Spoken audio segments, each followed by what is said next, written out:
దేశంలో కొత్త కొత్త విషయాల గురించి మన్ కీ బాత్ కార్యక్రమం ద్వారా ప్రజల ముందుకు తీసుకొస్తారు ప్రధాని నరేంద్ర మోడీ.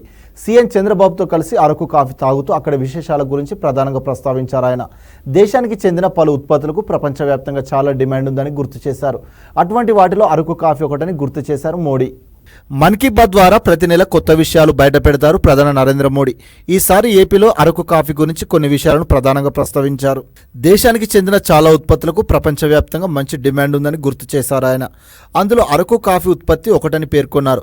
ఏపీ సీఎం చంద్రబాబు నాయుడుతో ఒకసారి విశాఖలో జరిగిన ఒక కార్యక్రమంలో అరకు కాఫీ రుచి చేసే అవకాశం తనకు లభించిందని చెప్పారు. అరకు కాఫీకి ప్రపంచవ్యాప్తంగా చాలా అవార్డులు వచ్చాయన్నారు ప్రధాని మోడీ.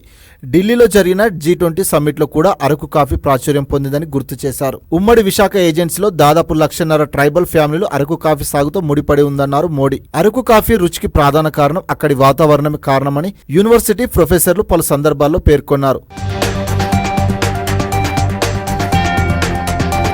సముద్ర మట్టానికి 3,600 అడుగుల ఎత్తులో ఉన్న ఉమ్మడి విశాఖ ఏజెన్సీ కాఫీ తోటల సాగుకు అనువైన ప్రదేశం. కాఫీ చెట్లు పొడవైన సిల్వర్ ఓక్ చెట్ల మధ్య సాగవుతాయి. సూర్యకిరణాలు కాఫీ మొక్కలపై నేరుగా పడవు. చల్లదనం వల్ల కాఫీ సాగుకు అనుకూలంగా ఉంటుంది. సముద్ర మట్టానికి 1,000 అడుగుల ఎత్తులో ఉండటంతో అక్కడి నేలలో క్షారగుణం తక్కువగా ఉంటుంది.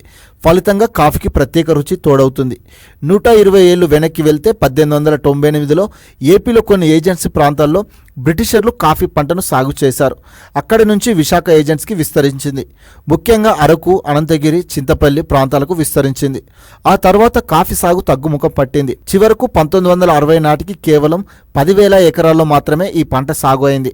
1985లో ప్రభుత్వాలు మారిన తర్వాత అటవీ అభివృద్ధి విభాగం ఏర్పాటైంది. సేంద్రియ పద్ధతుల్లో కాఫీ తోటల పెంపకం గిరిజన ప్రాంతాల్లో మొదలైంది.